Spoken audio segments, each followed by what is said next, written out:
Welcome everyone to RB1 Fantasy Football Podcast, part of the Fake Teams Podcast channel. I am your humble host, and think the Patriots should tank for Trevor next year, and the Patriots did the right thing by trading out of the first round. Peter Rogers, and I am joined, as I am all the time, for NFL Draft Recap, our expert in the film, the person who knows more about rookies, college football, talent scouting, the most intelligent football mind we have on this show, my wife, Becca Rogers. Becca, how are you? I'm great, Pete. Never better. Becca is thrilled that it is currently 12:20 a.m. and that we are just now starting this after a 32-round first round. But she's a trooper. Isn't it always 32 rounds? It always is. That number stays the same even in the midst of a pandemic. We are still always having 32 teams in the NFL. So the first round of the draft went through. Not as chaotic as maybe I thought it was going to be. It was not as wildly exciting, which was a little upsetting. I'm going to be honest here. I wanted a lot more excitement going on, but of course we have... What did you have in mind? What were you hoping for? Just like a lot more action, a lot more trades, especially in the top 10 picks. I thought that there was going to be all kinds of movements back and forth amongst teams, and there was not. It went pretty much to script through the first, I would say, even really 10 picks. Like nothing too wild happened in there. But yeah, so you took diligent notes throughout the draft, and again, you're going to be coming with some expert insights that you can only really get here on the RB1 podcast. That's true. I can guarantee that they'll be 100% based on nothing other than my contemporaneous thoughts. It's perfect. Uh-oh. Luckily, that was a wet cough. Was it? I don't know. I don't know what the difference is. All right. Well, shall we begin? Sure. Do you have anything you want to start us with? Well, I'll also fess up to the fact that most of this will be read off of my notes, which again were contemporaneous. Word of the day. The I know. RB1 podcast brought to you by Contemporaneous. Well, I think I misused it the first time, so I wanted to use it correctly the second time to negate it. To negate the fact that you used it poorly. Yeah. So my first line is, "Why am I crying?" Give us some backstory I on think it. I've officially lost it. Well, so it was, I think you were actually gone for this. The whole draft opened with a commercial, essentially, that was narrated by Peyton Manning.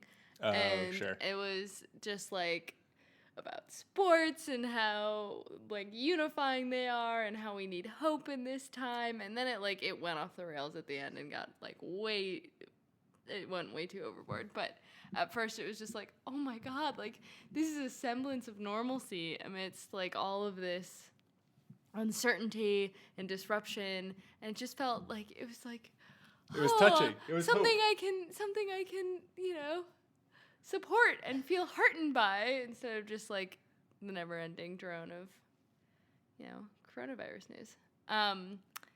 So you were crying. Cool. Good So start to a draft. I don't know if I was crying. I was definitely tearing up, and then my immediate second reaction, apart from being like, okay, like way to take a good thing and make it bad, NFL, like usual. Nailed it. And then my second line of thought was, this is so weird. It was like an episode of The Twilight Zone with just like Trey Wingo there being like, we're here and everything's normal. Hello, NFL draftees. Welcome to the Draft Zone. We may be far apart, but we're never far from you. It's like, oh. We are in your homes. Yeah, so, and then Roger Goodell's entrance kind of confirmed my living nightmare, which was accompanied by Harry Connick Jr.'s Christmas Carol rendition of the national anthem. I also want to talk about how Trey Wingo introduced that as Harry Connick Jr. with help from his daughter. Yeah. I never saw a daughter. No, Was she like under the piano manning the pedals? I don't know what role she played in all of this. Please don't let it be a thing where she passed away or something. Oh and God! It was like Oh God! No. In spirit. Oh, you should check that before. We should check. We should see that. That would be awful. There's no way. They would have said like in memory. She was just probably in bed or something. She was just in bed. She was just in the house, and they're like, Harry Connick Jr. with his daughter, who's asleep right now, but she's there. Yeah. Yes. And then, wow, blown away by the surprise appearance. Just really haven't even gotten to the draft, and the NFL really pulling out the big guns here. Yeah, like this is like an award show where it's like, hey, you thought we couldn't upstage this celebrity? Guess who we now have to talk? I don't think anyone has ever thought that about Harry Connick Jr. No, Harry Connick Jr. has a lot of weight still in pop culture. Beyonce's like, oh, can't go after Harry Connick fuck, Jr. I am not having a concert No way, after as Harry long Connick as it's Jr. not after him. No, but yeah, Dr. Fauci just making a guest appearance. Killing it. Do you think he's a football fan, or do you think he's just doing his civic duty? I think he figures that I think he's trying to use this as his one like alone time away from Trump on all the press briefings to be like quickly spouting as much like accurate knowledge as possible. But even then, he didn't really use the platform to spout too much. No. It was kind of in keeping with the general tone vibe. Of the night. But he, do you think he'd be a Jets fan or a Giants fan? That's a good question. Probably a Giants fan. I feel Giants. Yeah, I didn't realize he had such a strong New York. Yeah, it shows you how much we've been paying attention to his interviews and stuff. Yeah. Eek. Should we get to the draft? One more thing. Okay. Since when did Roger Goodell become the troll of the draft? As in the booing thing? Yeah, now he's like in on it. Oh yeah, it's lost all of its fun. I know. It was fun when we would boo Goodell anytime he was on stage, and he was kind of like, oh, taken aback by it. And now that he's steering into it, now that it's like a donation thing, that like for every hashtag boo the commish that you tweet, there's like money is given to, which is like good. Thing, that's a good. Like we support any cause that's out there, but it's like we don't support any cause that's out there. Bold stance by the RB1 podcast. We support that cause, maybe. I don't know. It's 12:30. You wanted to do this. I know. Okay. So the NFL draft then starts 15 minutes late. Yeah. Classic. Like why couldn't all of this shit have been done 15 minutes before 8? Yeah, like let's if we're gonna start the draft at 8, let's start the draft at 8. Bengals on the clock. Bengals did what everyone thought they were going to do. They take Joe Burrow first overall. Becca, what's your insight in Joe Burrow as a NFL prospect? Not much insight on that front, but I do have some feedback on the animations. ESPN's graphic team is incredible. That was some Sims 2003 level stuff. Like that was top notch. Yeah. Yeah. So I did find it quite heartwarming. The scene in his living room, like it was just so human that like Joe Burrows and his parents were just staring at their phones, which were connected to the wall, and like almost totally oblivious to the camera in the room. It was just like, wow, it's all of us. You felt like you were just peering into their life. Yeah. Yeah, with their horrible shades. I know, and just like such reserved Midwesterners, where like even when he was drafted, they were just like, hug. Well done, Joe. And like they were even containing their smiles, like, oh, can't smile too much. You know. I do think that I'm pretty sure the Bengals told him before the pick was actually announced. So they probably had already had a celebration. I just do think that this is like a small hit on Joe going into the NFL. Maybe work on your acting chops. You know, like you could have still faked the fact that this news was new for you. Yeah. And you could have maybe sold it a little bit better as like, oh my God, the Bengals. Wow. I don't think anyone has ever had that reaction. No, I don't think so either. But I mean, he did have a little more like pep in his step in the interview. During the interview, which I felt was like also very relatable. Like he was self-conscious and kind of sheepish, and he had like, you know, like. I mean, you forget that these people are like 22 years old, and you're like, and his headphones were like kind of janky, and he just looked so sweet. Yeah, 22-year-old. I mean, who knew that? When you're that young, you're kind of a sheepish person. I don't know where I was going with that thought. Yeah. Terrible thought. Speaking of young, am I right? What a transition. Pick number 2. That's right. Washington takes Chase Young again. One of the other obvious picks. Like we said at the top, I feel like the top 10 picks kind of went as we thought they would go. So Chase Young to Washington. Your thoughts? I think he has a baby face. Which he like tries to hide with his really great style, and I just appreciate the sunglasses indoors look. It is a style strong, that I feel strong statement for him. Do you think that it speaks more to like the brightness that you keep your house at? Do you think it speaks more to your ability, your eyes' ability, people's ability to dilate, or is it more of just a pure fashion statement with no practical purpose? I think it's like it's a fashion statement, and he wants to like keep the mystery alive, you know. Because the eyes are the windows to the soul, and so he wants to kind of keep his soul. I think he wants to mysterious. give himself an edge too, because maybe fair. he knows he has a baby face. I don't mean to say that pejoratively. I was just like struck by like how baby face, how like large an adult he was, but also like he has a baby face, a young. If you're gonna take anything away from this, could be his nickname. Chase Young, babyface.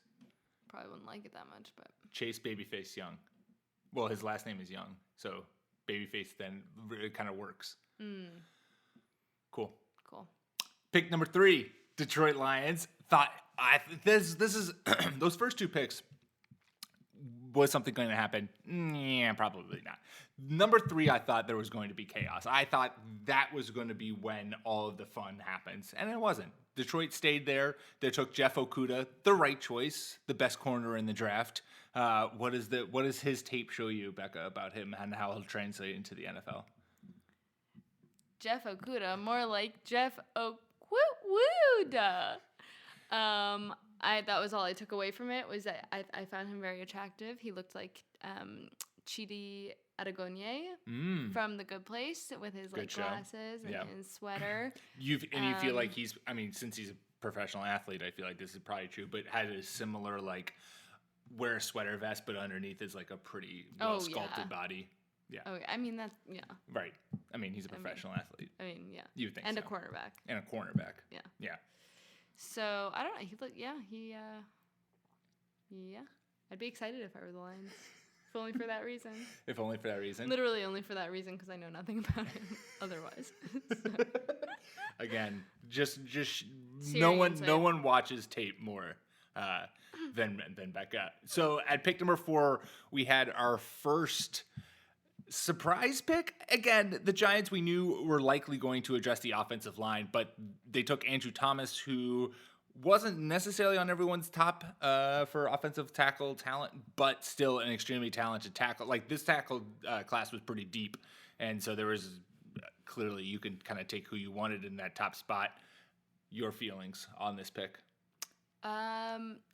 Well, my feelings were that I appreciated that the NFL was trying to incorporate, maybe they always do this to a certain extent, but they were like incorporating human interest bits, right?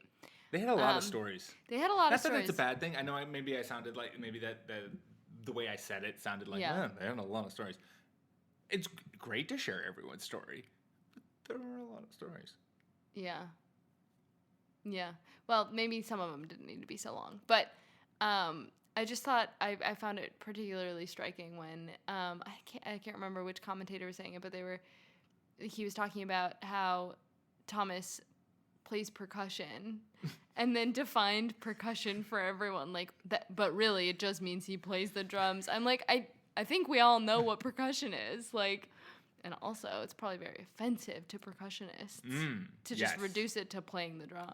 Right. Like how would he like? I mean, as an oboist, tell us. Yes. I couldn't march with my oboe. It's a double-reeded instrument, obviously. Naturally, everyone knows that. So I played percussion, and yes, I played the drums sometimes, but also I played the bells and the cymbals. Yeah. I mean, percussion is... There's a whole litany of instruments. It's an orchestra unto itself. Wow. In some ways. I mean, I just... So... Maybe you, the listeners, will listen to other draft grade podcasts. Maybe you've done your own research. How many other shows are you learning really the extent as to which the number of instruments that are under the title of percussionist. Yeah. And and I'm just scratching the surface. Well, and I think Andrew Thomas would certainly appreciate the fact that you are approaching this with a much more open view about what being a percussionist truly means. I care about the whole person. Right, exactly. Well, and someone who's dedicated their lives to being a percussionist, that's an admirable path to take. Right. Right, until you decide to give that up for the mildly less profitable business of going into the NFL. Mm-hmm. Okay. So then the pick number 5, the Dolphins, they tanked for Tua. They got Tua. Everything worked out in their favor. I'm happy that this happened. We can talk a little bit of fantasy here. If Tua's healthy, I think this is a perfect landing spot for him. The Dolphins do have pretty good weapons there. You have Preston Williams, you have Devontae Parker, who's broken out, Mike Gesicki at tight end, and then I'm sure they'll probably address something more in the second round of the draft. But if Tua is healthy, I think this is a good landing spot for him. What were your feelings on the pick? Because this was one that, I mean, from the beginning of time, this was the move that Miami wanted to do from the beginning of this season. This is what they wanted to do. Because this was the whole tank for Tua. This is why they were throwing their season into the pooper, was to go get Tua Tagovailoa, who was the best quarterback prospect, but then he got injured. Joe Burrow came out of kind of nowhere to like really ascend, and still Tua's extremely talented quarterback. It's just the injuries is going to be a little bit of a check mark for him coming into the league, but if he can stay healthy, he's got all the talent in the world. And the Dolphins no longer have, they got their quarterback of the future. We'll see how it rides with them. Mm-hmm. Yeah, to be clear, I knew that. I just wanted to prompt Well, you wanted me to share my right. what the I didn't the want little, you to feel. Well, yeah, I need to bring a little bit to the table on this show. Sure, yeah. So my main takeaway was that Tua's family makes the Burrow family look like the Kardashians. They were like ultra stoic. I mean, I could use some of that right now, honestly. I feel like I wear my emotions on my sleeve too much, and they were just like, you know what, this is... And they're like, pats on the back. Yeah. Well done. I'm proud of you, but also, we have other things to do. It was what? We looked this up. It was 3 p.m. in Miami, in Hawaii, Miami. But it looks so dark. It did look really dark there. Yeah. Yep, that's all I have. Cool. Let's then the Chargers, we back-to-back quarterbacks again expected. Justin Herbert going to Los Angeles. I again like this pairing from a fantasy standpoint. A lot of people, we've talked on the show before, Herbert compares slightly to Josh Allen, and we know that we on this show are not huge Josh Allen fans. Strong arm, erratic passer. But I do think that he fits in nicely with this offense, with Keenan Allen, with Mike Williams, with Hunter Henry, with Austin Eckler in the backfield. That's a lot of offensive talent for him to be throwing the ball to. And you knew the Chargers were going to take a quarterback because, I mean, we love you, Tyrod, but Tyrod Taylor's not who you're running into the 2020 season with when you're opening up a stadium. Clearly, you have all the same thoughts. Mm-hmm. Yeah, well, first off, he's huge. I don't know, like, is 6'6" a common height for a quarterback? That's pretty tall. I feel like they average between 6'4" and 6'5". They used so they are that big. Yeah, you're starting to get smaller guys now, like Russell Wilson. That was the big knock on Russell Wilson and Drew Brees. Was like, well, they're like 6 foot or under. Can they see over the offensive line? Kyler Murray last year is a big deal because he's like 5'11" maybe. But yeah, I mean the prototypical quarterback is always like a big guy with a cannon for an arm. So Justin Herbert certainly fits that mold extremely well. Yeah, he seems like a gunslinger in the making. And maybe he can use his massive hands to resuscitate the Chargers fan base. Nice. Yeah. Did they have massive hands? I wasn't paying attention. I don't know. I mean, he's tall, so I assume. You just assume. Yeah. Okay. And I guess maybe they made a statement. I don't know. I mean, they do measure hand size at the combine, so they have like the accurate number. Do they actually? They do. Oh, well, we should fact check that. Small hands, you don't want small hands because then you can't hold on to a football and you'll fumble it more. Science. Literally. Pick number 7, the Panthers go with Derek Brown to shore up that defensive line. Now, I do have to quickly say something. I saw this coming out later. Isaiah Simmons was on the board, who seemed like a perfect fit for this team who's rebuilding their defense. He can play literally every position on in the defense. But the quote was something to the effect of Isaiah Simmons. Isaiah Simmons was such a good player that they felt that he would be better on another team than on their team. What? So they didn't take them. That was their reasoning as to why they didn't take Isaiah Simmons. So they went with Derek Brown, who's a big presence in the middle of that defense. Not a bad pick, but maybe if you're rebuilding your defense, getting a guy who can play outside corner, slot corner, safety, and linebacker might be helpful. Yeah. Yeah, I only have comments on the human interest side of things, Hit us. which I just think his story is the American story you love to hear. You know, he Tell me comes more. from a military family. He's committed to his education. He's a hard worker. If the NFL doesn't work out, maybe he should consider trying out for The Bachelor, you know? Oh, interesting. Okay. I think, is he also the one who has, like, political ambitions? I don't know. He does. Well, Yeah, it that talked would about him, translate like, well. wanting to... I think his nickname is, like, Baby Barack or something. Oh, Yeah. Did you miss this? Were you I gone? must have missed this. Oh, you were probably taking Bird out. I was probably taking Bert out. Wow, Derek Brown. So now we have two baby nicknames already in the NFL draft. I know. Babyface and Baby Barack. Yeah, well, we didn't come up with the Baby Barack. But we came up with the baby face, and I feel like the baby face will stick more than Baby Barack. So then at 8, the Cardinals do take Isaiah Simmons, and clearly the best pick in the draft, right, Becca? Yeah. Yeah. So fast. He's so fast, right?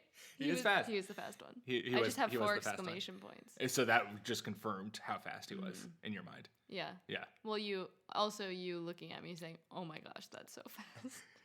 it is. That was fast. kind of a giveaway. Well, he's a big guy and he runs fast. Oh, that's right. Yeah. It was that he was big and he was fast. Well, he 230 or 240, Yeah. running a 4.4. Right. It's pretty impressive. Super impressive. You can tell. We all know what that means. I mean, you are I mean- impressed. I can't stop talking about it. Clearly, 4 exclamation points.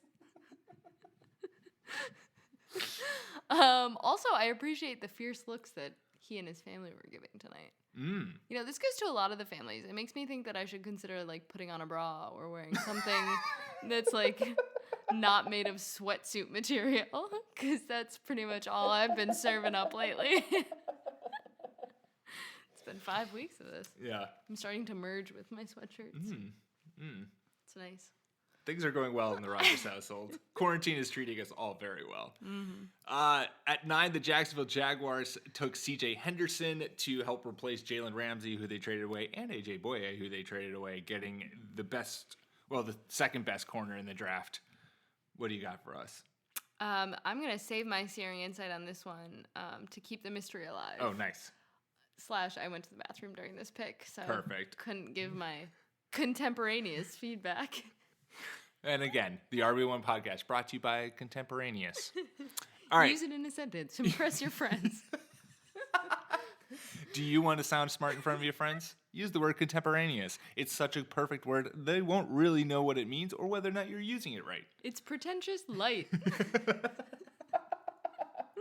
It's a seltzer. It's a spiked seltzer. Exactly. Yeah.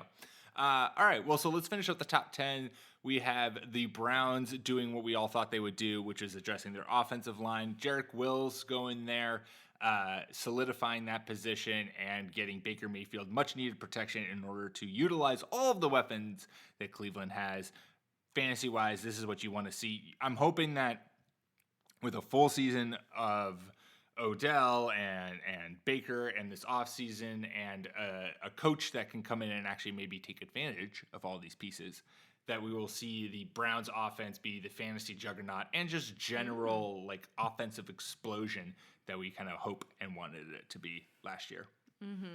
Yeah, the only thing, I couldn't get past his last name because it reminded me of that time that we stayed at the B&B where the guy's name was Wills. His first name was Wills. Yeah. And he was like a human-sized penis. He was like the worst person.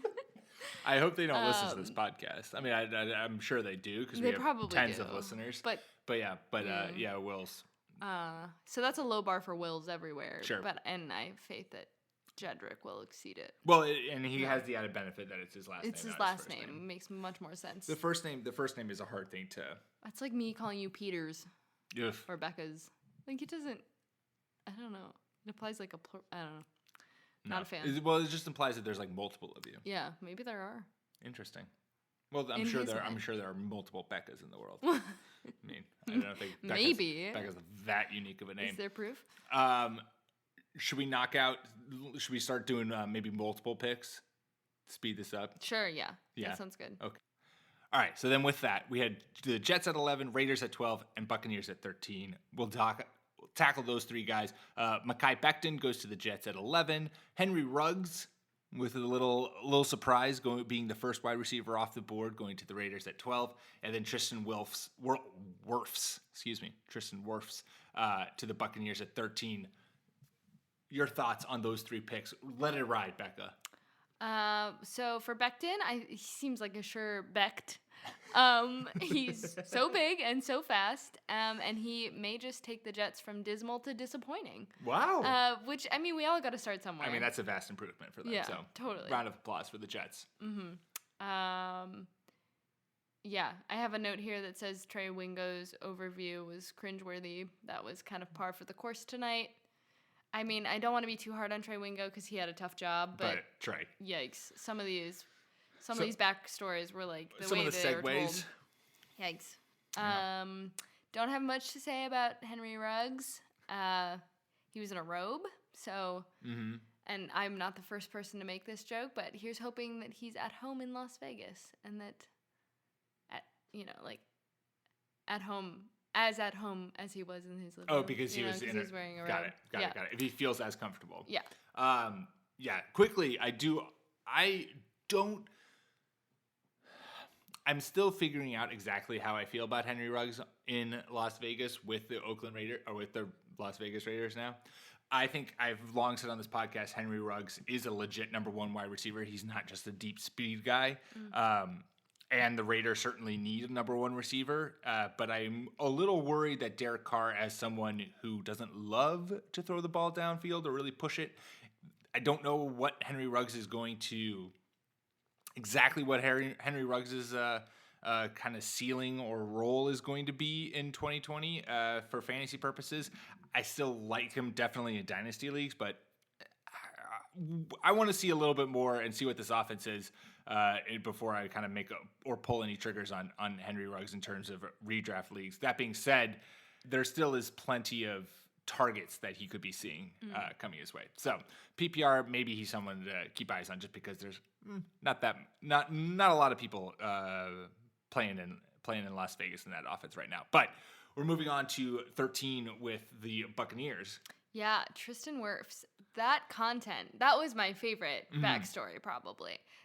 He laid out the red carpet for his mom. Yes. That he was like a super weightlifter. I love that when these players are just like multi-sport athletes and like the top athlete in each of those sports. Just like it's one of those things where wild. When you watch any professional sport, obviously, but like football or like the draft, and you maybe are looking at these people, maybe not a lot of people have this thought. I sometimes have this thought where you're like, well, if I really put my mind to it, maybe I could have been a professional athlete. I never have that thought, for what it's worth. And then you're like, oh, no. These people are like genetic anomalies, and my sorry ass would not have ever like touched the ground that they touched.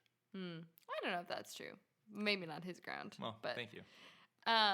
And also the jump from the pool. Oh my god, yeah, that was fucking insane. Jumped out of the pool. How? Like 4 feet of water is bananas. That is absurd. Yeah, and he's also a fellow child of the corn. So we were both born in Iowa. Well, actually, I don't know where he was born, but he's from Iowa. Oh, so I was born in Iowa. You're born in Iowa, so. So I hope he terrorizes the NFL as a Buccaneer. Well played. Protecting Thomas Brady. I don't like that. All right, picks 14, 15, and 16. The 49ers took Javon Kinlaw. Kind of a shock here. I thought they were going to go wide receiver, but they did not. The Broncos then start the wide receiver or get their pick between Jerry Jeudy and CeeDee Lamb, and they take Jerry Jeudy. And then the Falcons take A.J. Terrell. Start us off at the top, Javon Kinlaw. Well, I thought Derek Brown was the peak American story, but really it's Javon Kinlaw. Oh. He's just the epitome of resilience, right? Like, I mean, I know he's not the first NFL player to have been homeless at some point in his life, but it's just wild to think that he went from like that sort of insecurity to being Yeah. I mean a a top first 15 round pick. Yeah, draft pick. Yeah, and everyone was saying this is a smart pick. The commentators, the analysts, my husband. Boom. So if I had to pick one word to describe this pick, it would be sharp. Had to keep you on your toes there. Maybe I should just cut it. What? What's the sharp head to keep you on your toes there? Like I was gonna say smart, but I said sharp instead. Got it. No, I like that. No, You're now keeping you us have on to our cut toes. it. You're keeping us on our you have toes. to cut it Oh all. no, it's definitely staying in there. Cut everything. So the Broncos. Oh my god. I thought it was so cruel. It didn't only happen to Jerry Jeudy, but I thought it was so cruel that he was the last to know. Like they announced the pick, and then it was. I mean, I guess it happened to a lot of players, but it seemed like there was a bigger delay where it was like everyone knew the pick was announced, and then it. Then it cuts to them, and it was like radio silence, like looking at the phone.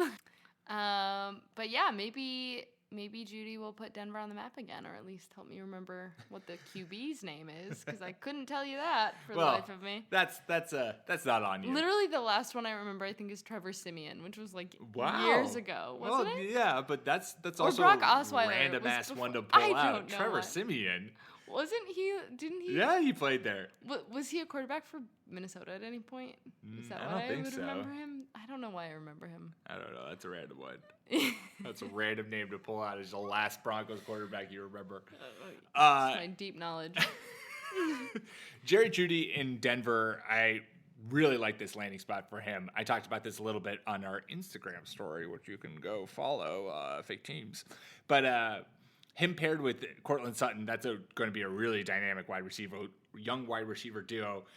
This is all going to come down to Drew Lock and whether or not Drew Lock can actually put it together in his sophomore season, because he's got. Is that the quarterback? That's the quarterback. Okay. That's the quarterback. You can lock that away in your mind. Yeah, I'm just helping our other listeners, Perfect. No, yeah. That's so I like the landing spot for Jeudy. Yeah. I don't have really any notes for AJ Terrell. Really all stream of consciousness there. Although, did you notice, or was it just me, that the theme song kind of kept changing, or they were using like different? The diddly-doo.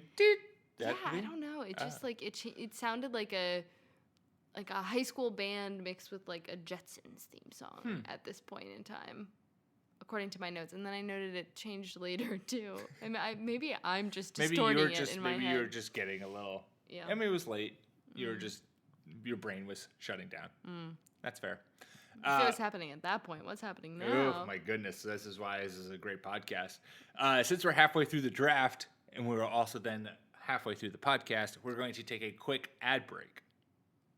All right, we are back. We are now at pick 17, and this is Becca giving her expert insight into what the NFL draft has to offer and what we all saw go down. Pick 17, 18, and 19. The Cowboys take CeeDee Lamb. Going to toot my own horn here, predicted this in my last mock draft that I posted, in which I purposely took the wrong but a realistic pick for every player or for every team. And CeeDee Lamb fell to the Cowboys at 17, and I took him, and holy mackerel, this came to fruition. I don't know how it happened. Moving on, then the Dolphins took Austin Jackson, offensive tackle, and the Raiders, again with their other pick, take Damon Arnett, who is a cornerback. We'll talk about him when we get there. But let's start with the CeeDee Lamb pick and your thoughts on that. First, I want to start with Louis Riddick's delay, which I found so relatable. Incredible. It was like just long enough that if you were on that call, you would like DM him, but not long enough that you would unmute yourself to let him know that. Like, it was like every time when they passed it to him, I was just like, just as I was in my head going to be like, Louis, he just started talking. I was like, oh my god, it was the like anticipation that you feel in your throat, like. Oh god, I need to tell you to talk. There's dead air. Yeah. Also, a close up of Mike McCarthy that no one needed. Yeah. And you called that too. Mike McCarthy winning the award for being way too close to the camera, unnecessarily close. Yeah. I was also disturbed by how much fun Roger Goodell was having. Like, the whole like clapping bit. Are we touching on this now? I mean, we can. It just seemed like he was having a great time because he got to do it all from his little mole den. The whole Roger Goodell like interacting with the groups of fans thing. It felt like so forced. Not a fan. Not a fan. Every time it happened, all I could think of was the classic, "Oh hey, I didn't see you there." It's like he was like back to the camera. It's like, "Hey fans, be louder." Then he would turn and be like, "Oh hey, there's a draft pick that I needed to make." It was just terrible conceptually. I understand like trying to rope in fans and trying to create the like fandom support, but no, they should have just passed on that entire thing. And they did for some picks. They didn't even have the fans there. And I just, do you think Roger Goodell like had? What do you think his conversations were like in between picks by himself? Sitting in that basement? I literally don't think he had said anything. I think he just stared, or like maybe sipped water. Conserve energy. Oiled his joints. Yeah, exactly. Okay, that's fair. I don't know. Maybe took a. I don't know. Well, he did change his outfit halfway through. Did he really? Someone pointed it out on Twitter. I totally missed it. He went from a suit to like something more casual. Yeah. I kind of did pick up on that actually because the vibe felt different. Yeah, well, he definitely wanted us to feel at home with him in his basement. Tie. Yeah, get comfy, get cozy. Someplace I never want to be. Ugh. Back to CD Lamb. Yes. He has some very good bone structure. So if football doesn't work out, consider modeling. Call you. And then call me. Call me first. And then you can rope him into a modeling career. Yeah, I could be his agent. Perfect. I do think that this makes Dallas. I do think this makes Dallas a little scary. But also, am I really that worried about it with Mike McCarthy as the head coach? We all know how that went last time. Wasted a generational talent. We'll get to that. Field of weapons. So I don't know, but he does seem like a talented player, and Dak Prescott is a talented quarterback. So yeah, this is from a fantasy standpoint. I don't think it's the best landing spot for CeeDee Lamb fantasy wise, because there are teams like if he had gone to the Raiders or if he had gone to the Jets or a team where they are in desperate need of a number one wide receiver, he would have just walked into such a workload that he would have been putting up wide receiver 2 numbers with ease. With Dallas, he's perceivably behind Amari Cooper and Michael Gallup, and Ezekiel Elliott is still on that team. So there's a lot of mouths to feed, and he is not the priority. This is a huge boost for Dak Prescott, though. Dak Prescott has another chance to be a QB1 this year in terms of fantasy, just because of the amount of weapons he has and the amount of players that defenses are going to have to worry about this year. So huge boost for Dak Prescott. Kind of lukewarm on CeeDee Lamb's actual fantasy value this year. Couldn't agree more. That's what we're here for. I have no thoughts on Austin Jackson. I was also on a bathroom break. Okay. You're not going to talk about that note right there? Oh, yeah. My last note on CeeDee Lamb is just fuck you, Jerry Jones. Jerry Jones, who called in from his, I saw this, $250 million yacht. So fuck him. Go fuck yourself, Jerry He's Jones. The worst. Go fuck yourself. Yeah, so you can talk about Austin Jackson if you want to. Dolphins got an offensive tackle. There we go. That's all you need. And then Damon Arnett, this is where things started getting a little frisky. A little exciting. A little exciting, where Roger Goodell proclaimed Las Vegas as the as the host of the 2020 draft. That was great. And Roger Goodell forgetting how time works. You also pointed this out too, like as he was reading from the card, he realized his mistake and his face fell, and it was like this internal battle of whether or not he was going to acknowledge back and correct himself. Yeah. He's like, Las Vegas will host the 2020 NFL draft. Now, with the 19th pick in the 2020 NFL draft, you're like, oh no, Goodell, no. Oh. It was perfect. I also didn't realize this until I was on Facebook after the fact, that just like totally screwed Green Bay, who was supposed to host it in 2022, and everyone's out to get you. Won't be able to host it until like 2024. So that sucks for Green Bay. This was a shocking pick. We'll say it there. I did not expect Arnett to be a Was it first-round because pick. he quit the game and then was like I coerced just back I just into it? think that there were plenty of other corners on the on people's boards who a lot of people had ahead of him. This was Gruden, wasn't it? It's Gruden being crazy. Yeah. Gruden and Mike Mayock. They do their own thing. Shake things up. Yeah, they're crazy. 2021 and 22, the Jaguars selected a 20. They took Kayvon Clavon. I think it's Kayvon. Is it Clavon? Oh, I don't know. I don't know. I probably mistyped it. Well, cut that out. Yeah. Okay. So at 20, the Jaguars took Kayvon Chason. I believe that's how you say his name. Could be totally wrong. And then the Eagles took Jalen Reagor at number 21. And then 22, the Vikings took Justin Jefferson. Start at the top, Jacksonville Jaguars. I think this guy seems impressive. I love a versatile linebacker. Gotta love him. R.I.P. Clay Matthews. Who's not dead, but no, but his career with the Packers is dead. Sure. And I don't know why I wrote this. And a good off the street story. What does that mean, Becca? He was just off he the came street off good. the street. Oh yeah, he was the one. Yeah. He was the one who like went to an LSU football tryout with his friend just to watch. Oh really? And then the guy was was not paying put on some cleats or something. So he borrowed someone's cleats, and then LSU offered him a spot on the team. Which is like, his friend must be pissed. Unless his friend also made it. Can you imagine being like, hey, you guys wanna come on down to this practice with me? And then you don't make it, but your friend who just like happens to be an athletic freak just like steps on the field. Yeah. That was very impressive to me. I mean, that is very impressive. What more is there to say? I guess not. Anything.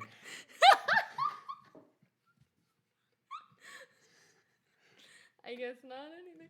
Sorry. Jalen Reagor? As in the heir to the Iron Throne, who saved his lineage by marrying Lyanna Stark and siring the noble-born Fire Ice King Jon Snow? I think they are one and the same. No? Yeah. Just a great wide receiver? Cool. Oh, so proud of that. I'm so proud. That was very good. I was drawing a blank on him because I had not listened to most of the... Because you were thinking of that, you're like, how can I make a great Game of Thrones reference here? How can I really show my bona fides? Bona fides. Bona fides? Bona fides? Bona fides? This is now... It's 1 a.m. This is now Jalen Reagor, and well, do you want to quickly talk about Justin Jefferson? Because I feel like these two guys are I can talk grouped. Yeah, well, is everyone in this draft from LSU? Yeah, there's a lot of LSU guys in this draft. Louisiana. It was a very loaded team. Yeah. Well, at least this LSU alum doesn't have to change his heinous colors, right? He goes right from purple and gold to purple and gold. It's true. Also loved Mike Zimmer's backdrop. Yeah. Just doing the Midwest proud there. The insight that you got into coaches' houses. Yeah. It really, I feel like... Surprisingly sparse, actually. But I also feel like that, like, it pretty much coincided with exactly who you thought. Like, it was pretty on par with, like, oh yeah, this is exactly what it was like. Like, you're right, Mike Zimmer had, like, this big fireplace in the background with a mounted boar head or something like that over it. It's like, yeah, that feels very Mike Zimmer-y. Yeah, I'm actually a little bit worried about this pick. Because Kirk Cousins, I mean, not for fantasy purposes, for my team. For the Packers. For the Packers, because Kirk Cousins has proven that he's less mediocre than we all thought. Amen. And Justin Jefferson seems like a good deep field threat. Yeah, so I love this landing. Justin Jefferson was one of the most productive wide receivers in college football last year at LSU, and comes in, fills the Stephon Diggs role, and is going to offer all kinds of stuff that this offense can do with. I think that he, and along with Jalen Reagor, are two guys who have stepped into huge openings for them to really produce. Reagor especially, since the Eagles had really no one else. J.J. Arcega-Whiteside, I guess, is the closest guy. Alshon Jeffrey, if you want to consider him a valuable player there, I guess. But really, it seems like Reagor is going to be or was drafted to be the number one guy in Philly. So that's going to be a huge target load that he's going to walk into. And Justin Jefferson is just immensely talented. And I think that he's going to play really well with Adam Thielen and give Kirk Cousins a really legit number 2 wide receiver to play with. Or it could go horribly wrong. Or it could all crash and burn. There's just no connection between Cousins and Jefferson. Just like the 23rd pick. Because you were in the bathroom. I didn't even miss the name. And you were the one taking the notes, so I don't know who the 23rd pick was. Yeah. I don't remember at all. So sorry. Do your own research. We can't provide everything. So then pick number 24. The Saints take Cesar Ruiz, the center who was kind of climbing people's boards leading up to the draft. I don't necessarily know if people had him consensus as a first-round pick, but it seemed like a good get for the Saints. It made sense around there. Yeah, it seems like somewhat of a like personality thing too. Like sure. He seems like a good coachable player. Also had a good story. Yeah, tugged at the heartstrings, and he's from Michigan. I think he's the only first-round Wolverine. Yeah, this draft at least. Yeah. Yeah. Are we not doing the 3 at a time? Oh, anymore? we can do. So then the 49ers took Brandon Ayuk. I think they actually traded up with the the pick 23. I do know pick 23 because that was the Patriots, and then we traded out of it, and the Chargers traded into it, and it was Kenneth Murray, athletic linebacker. I really wanted the Patriots to get Kenneth Murray or Patrick Queen. They didn't get either. They traded back. Very Belichick move. Great get for the Chargers. Are they tanking this season? Tanking the season. Blow it all up. 49ers trade up to get Brandon Ayuk. Kyle Shanahan gets another wide receiver to pair with Deebo Samuel. Like, I can't say enough about Kyle Shanahan's offense. Like, I think at this point we are just basically you plug a wide receiver in it, they're going to have fantasy value. So, I mean, it is like we've iterated many times. It's 1 a.m. Have I put together my whole list as to how these wide receivers stack now that we know where they're going to be in terms of fantasy? No. But Brandon Ayuk, I think, is going to be a very viable guy, given the fact that it's not a lot of competition there outside of Deebo Samuel and George Kittle in San Francisco for that passing game. So I think, and he's an extremely talented wide receiver. So I think that is a good landing spot for him. Yeah. And he's got a huge wingspan. And a massive wingspan, which is something that, like, I don't think if no one had said it, I don't know if I necessarily would have seen it. But then when someone points it out and you watch clips of him, you're like, oh my God, those arms are like dragging. Yeah. Those arms seem like they're past his knees. It's enormous. It's a weird thing to watch. Now. Oh man. Now we get to pick number 26. The big one. The big one. Now, for listeners at home who don't know this, Becca is a diehard Packers fan. And with Patrick Queen on the board, with a couple wide receivers on the board, with a lot of players still out there on the board, the Packers trade up to get quarterback of the future, Jordan Love. Your thoughts, Becca? Oh my gosh. I am really worried about this. And I didn't love this pick at all. Like, I thought that this was the classic, like, maybe, like, blow it up or be crafty or creative kind of, like, gameplay strategy. And I just think it's going to be disastrous, honestly. Like, I think Rodgers, like, resented coming in and not being able to play. This is not going to escape him, not only because everyone's talking about it, but it's also just, like, this symbolism there is going to be tough for him to get around. This is not going to sit well. And he doesn't have any, like, he doesn't target or hasn't had much success targeting anyone but Devontae Adams. And so, I think this could spell doom for Packers Nation this is maybe a little bit of an exaggeration, but like I could see it like just Rodgers wasting the rest of his career, retiring bitter, or going somewhere else, and then we're like hanging our hopes on Jordan Love, who I guess I wasn't really following football as closely when Rodgers was drafted, but like I haven't heard anything about him. I don't know if he has the potential to be a franchise quarterback, but it's just like, I just thought that this was a really risky pick from a personnel standpoint, and it essentially sent a message that they're not giving up on Rodgers, but their priority is not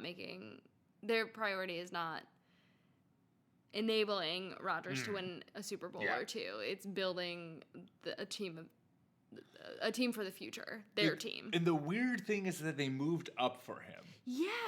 And do you think he would have gone earlier? I don't think so. The picks between them and the Packers, between 26 and 30, where the Packers initially would take Seahawks, Ravens, Titans. Someone must have. I wonder if a team was thinking that they were going to trade up for him, if that was what the Packers were worried about. The Seahawks and the Ravens weren't going to take him at all. Maybe the Titans would have, but I have no idea. No, the trading up is weird. That is a weird move. I think that you're right, that it is certainly a pick for the Packers rather than pick for like the Aaron Rodgers Packers. Mm-hmm. And maybe they're just anticipating that with all this wide receiver talent that someone will get pushed down to them in the second round, or that they can make a move to get someone in the second round. But it does feel like, but then again, if you have another seamless transition, if you're going from Brett Favre to Aaron Rodgers to 15 years of Jordan Love, maybe it's worth it. People were tossing around the Patrick Mahomes comparison. I mean, people are going to do that. Yeah. But if he turns out to be that, then you look back on that and you're like, well, that wasn't a bad pick. Yeah. I mean, Matt LaFleur seemed pretty excited about it. Yeah. I mean, I personally can't wait for Bill Belichick to send a third-round pick to the Packers to get Aaron Rodgers, and all of a sudden the Patriots now are back and kicking, and we are Super Bowl ready, baby. I cannot imagine Aaron Rodgers in the Bill Belichick what if it happens? Scheme. I can't. Would you root for an Aaron Rodgers led Patriots? No. No. Mm-mm. No, your allegiance is to the team, not the player. Yeah. Oh, okay. Of course. Okay. I mean, I'm not against the Tampa Bay Buccaneers led Tom Brady. Wait, Tom Brady led Tampa Bay Buccaneers. The Tampa Bay Buccaneers are leading Tom Brady. Well, maybe they are. Maybe they are.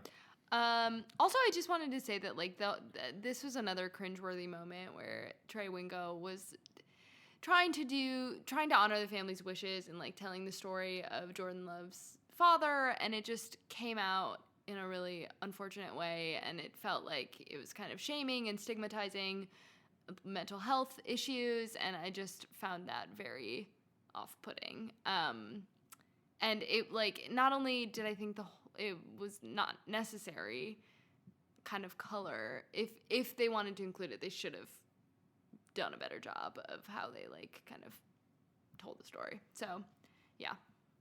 That's fair. Pick number 27, the Seahawks took Jordan Brooks, who's a linebacker.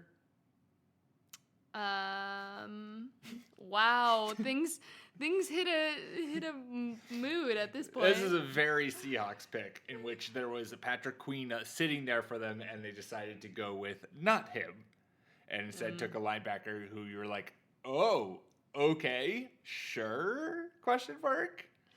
So are you surprised that Patrick Queen fell so far?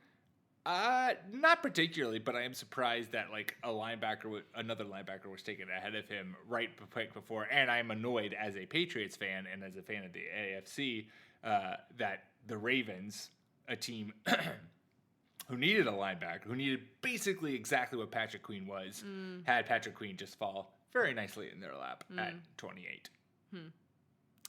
Yeah. I know I've had searing insight up to this point. Right. So it's really just kind of all devolved at this point. I'm reading things like Mario Party and Pokemon, 5-year-old soccer game in my notes.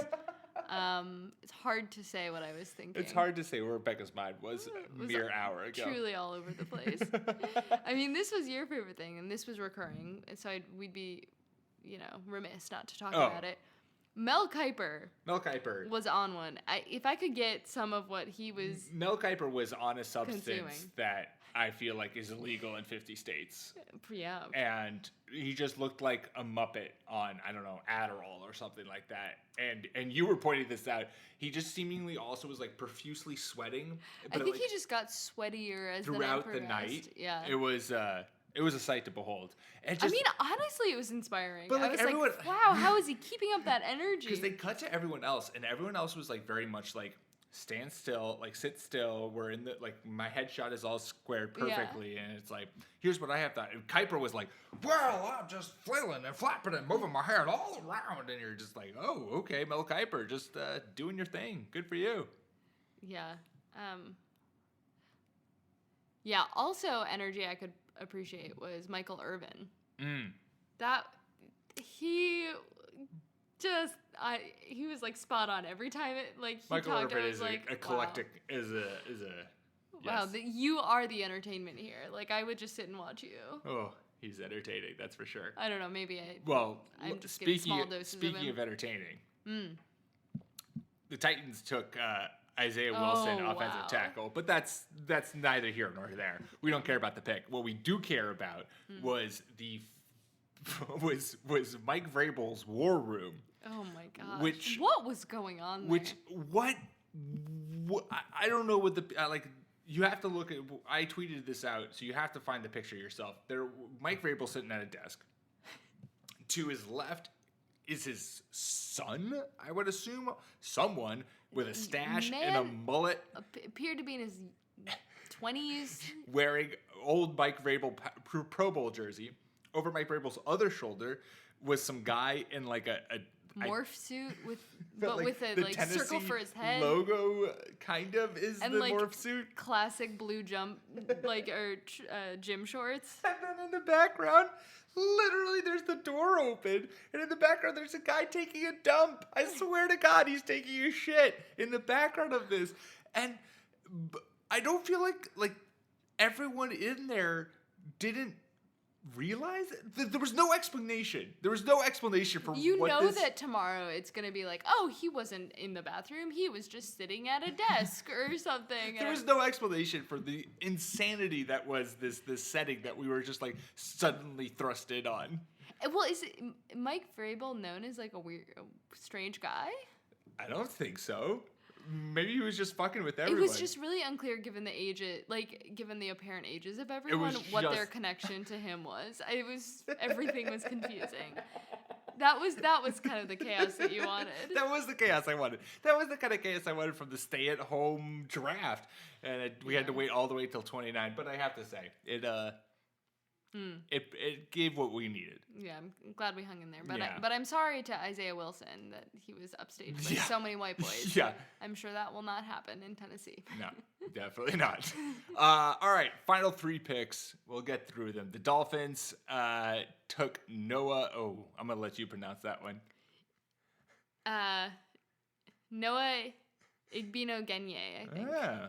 All right. Yeah. I have no idea. It's Nigerian. He's Nigerian. There you go. Cornerback. Minnesota then took Jeff Gladney, also a cornerback in Kansas City. Finished up the draft with Clyde Edwards-Helaire. Your thoughts on these picks? My notes are not giving me much fodder here. Most of them are about how long the draft is and how tired I am.